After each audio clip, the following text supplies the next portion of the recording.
नमस्कार, news 18 India देख रहे हैं आप और मैं हूं आपके साथ शिवानी पांडे। अब देखिए देश दुनिया की 20 बड़ी खबरें।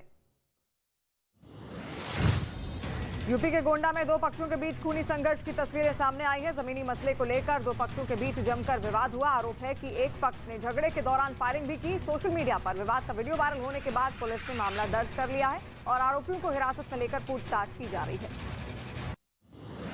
मुंबई से सटे नाला सुपारा से फायरिंग का सीसीटीवी वीडियो सामने आया है, जिसमें बदमाश लूटने के लिए फायरिंग करते हुए नजर आ रहे हैं। बीच सड़क पर बदमाशों ने 3 राउंड फायरिंग कर दी और शख्स से बैग लेकर फरार हो गए। वहीं फायरिंग में शख्स घायल हो गया और ये पूरी घटना सीसीटीवी कैमरे में रिकॉर्ड हो गई। पुलिस अब सीसीटीवी के आधार पर आरोपियों की तलाश कर रही है।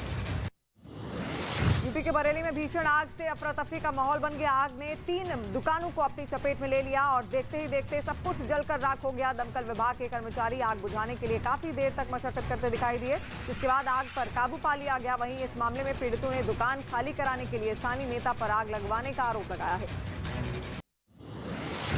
हरियाणा के अंबाला में नशे की हालत में एक 60 साल का बुजुर्ग पानी की टंकी पर चढ़ गया। बताया जा रहा है कि परिवार से झगड़े के बाद बुजुर्ग पानी की टंकी पर चढ़कर हंगामा करने लगा, जिसकी सूचना मिलते ही दमकल कर्मचारी तुरंत मौके पर वहां पर पहुंचे और बुजुर्ग से उतरने की अपील करते रहे। शराबी बुजुर्ग का ये पूरा हाई वोल्टेज ड्रामा करीब 3 घंटे तक चला। हालांकि समझ जाने के बाद वो पानी की टंकी से नीचे उतर आया। उत्तराखंड के श्रीनगर में गुलदार के दिखने से हड़कंप मच गया है। पेड़ पर चढ़े गुलदार को देखने के लिए चंद मिनटों में ही लोगों की भीड़ वहां पर जमा हो गई। आनन फानन में वन विभाग को रिहायशी इलाके में गुलदार के घुसने की सूचना दी गई, लेकिन वन विभाग की टीम के मौके पर पहुंचने से पहले ही गुलदार भाग गया। पूरी टीम फिलहाल गुलदार की तलाश में जुटी हुई है और ग्रामीणों में दहशत का माहौल भी है। महाराष्ट्र के संगमनेर जिले में नासिक हाईवे पर तेज रफ्तार गाड़ी ने तेंदुए को टक्कर मार दी। गाड़ी नासिक से पुणे की तरफ जा रही थी, तभी सड़क पार करते तेंदुआ गाड़ी की चपेट में आ गया और काफी देर तक तेंदुआ गाड़ी के नीचे दबा रहा और इस हादसे में तेंदुए ने मुश्किल से अपनी जान बचाई और गाड़ी के चंगुल से छूटते ही जंगल की ओर भाग गया। उत्तराखंड के जोशीमठ में लैंडस्लाइड के चलते लोगों को काफी दिक्कतों का सामना करना पड़ रहा है। बद्रीनाथ नेशनल हाईवे पर लैंडस्लाइड के चलते मलबा इकट्ठा हो गया और राष्ट्रीय राजमार्ग बाधित हो गया। कई घंटों तक लंबा जाम लगा रहा। तीर्थयात्री रास्ता खुलने का इंतजार करते हुए दिखाई दिए। यहाँ पर सड़क चौड़ीकरण का काम भी किया जा रहा है, लेकिन लैंडस्लाइड जोन होने से काम में रुकावट आ रही है। असम में बाढ़ कहर बरपा रही है। बारिश और बाढ़ के पानी से सड़क से लेकर घर तक जलमग्न हो गए हैं। लोग अपने घरों को छोड़कर राहत कैंप में जाने को मजबूर हैं। इसी बीच नलबाड़ी इलाके में मुख्यमंत्री हिमंता बिस्वा शर्मा ने राहत कैंप का दौरा किया और बाढ़ पीड़ितों से मिलकर उनका हालचाल जाना। साथ ही सीएम बिस्वा ने राहत कैंप में दी जा रही व्यवस्थाओं का भी जायजा लिया। असम में बाढ़ से हालात खराब होते जा रहे हैं। असम के 33 जिले बाढ़ से प्रभावित हैं। साथ ही 42 लाख लोगों को बाढ़ से नुकसान भी हुआ है। असम में कई नदियां अभी भी उफान पर हैं। एनडीआरएफ की टीमें पूरी मुस्तैदी से लोगों को बाढ़ में फंसे लोगों को सुरक्षित जगहों पर पहुंचाया जा रहा है। बाढ़ ने असम में लाखों लोगों को बेबस बना दिया है। असम के बंगाई गांव में ब्रह्मपुत्र नदी खतरे के निशान से ऊपर बह रही है। नदी का जलस्तर बढ़ने से निचले इलाकों में पानी भर गया है, जिससे लोग घर छोड़कर पलायन करने को मजबूर हैं। एनडीआरएफ के जवान सैलाब के बीच लोगों का रेस्क्यू कर रहे हैं। वहीं प्रशासन की ओर से लोगों को सुरक्षित स्थानों पर पहुंचाया जा रहा है। असम के करीमगंज इलाके में सड़क से लेकर घरों तक बाढ़ का पानी तबाही मचा रहा है। घरों में पानी भरने के चलते लोग पलायन करने को मजबूर हो रहे हैं। घरों में रखा सामान सैलाब में बर्बाद हो चुका है। रोजमर्रा की चीजों के लिए भी काफी दिक्कतों का सामना करना पड़ रहा है। प्रशासन की ओर से लोगों के लिए राहत बचाव का काम किया जा रहा है। असम में बाढ़ से हाहाकार मचा हुआ है। हर तरफ सिर्फ सैलाब ही नजर आ रहा है। असम के सिलचर से जल तबाही की तस्वीरें सामने आई हैं। सैलाब के बीच लोग नाव के सहारे अपना गुजर बसर कर रहे हैं। लोगों के घर पानी में डूब चुके हैं। रोजमर्रा की चीजों के लिए काफी दिक्कतों का सामना करना पड़ रहा है। त्रिपुरा में भी हालात बेहद खराब हैं। अगरतला समेत कई इलाके बाढ़ की चपेट में हैं। लोगों को सुरक्षित जगहों पर पहुंचाने के लिए एनडीआरएफ की टीम रेस्क्यू ऑपरेशन लगातार चला रही है। बात अगर वेस्ट त्रिपुरा की करें तो यहाँ के कई इलाकों में बाढ़ जैसी स्थिति इस वक्त है। राज्य में हजारों से अधिक लोग घर बेघर हो चुके हैं। हावड़ा नदी का जलस्तर काफी बढ़ गया है।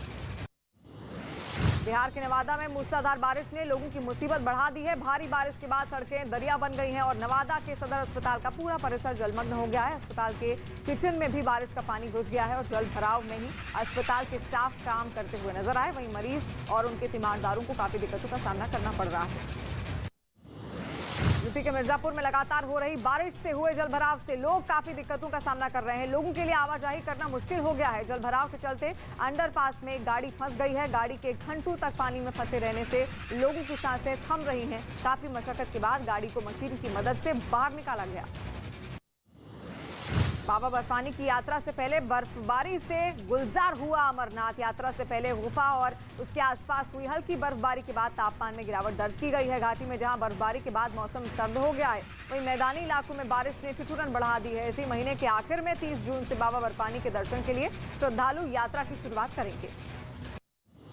पिछले साल की तरह इस साल भी आतंक पर सेना का कड़ा प्रहार जारी है। जम्मू कश्मीर में अब तक सुरक्षा बल 32 विदेशी आतंकवादियों समेत 118 आतंकवादियों का सफाया कर चुके हैं। मारे गए 118 दहशतगर्दों में से 77 लश्कर और 26 आतंकियों का संबंध जैश ए मोहम्मद से था। इस बात की जानकारी आईजीपी कश्मीर विजय कुमार ने दी है। उन्होंने बताया पिछले साल सेना ने 55 दहशतगर्दों को ढेर किया था।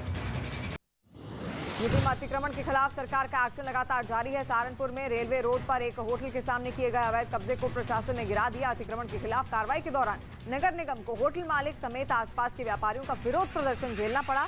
नगर निगम और स्मार्ट सिटी के अधिकारियों के विरोध में लोगों ने ये नारेबाजी भी की। केंद्र सरकार की अग्निपथ योजना के खिलाफ आरजेडी नेता राबड़ी देवी समेत तेजस्वी और तेज प्रताप यादव ने पैदल मार्च निकाला। विधानसभा परिसर से राजभवन तक विधायकों के साथ तीनों नेता पहुंचे और राज्यपाल को अग्निपथ योजना वापस लेने का ज्ञापन तक सौंपा। इस पैदल मार्च में महागठबंधन में शामिल विपक्षी पार्टियों के विधायक और विधान परिषद सदस्य भी शामिल हुए।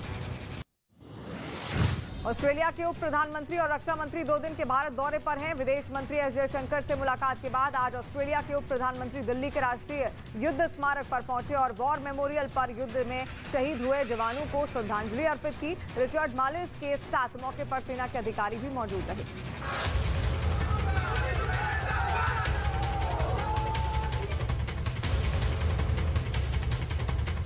सेना के 40 MLA अभी यहाँ मौजूद है।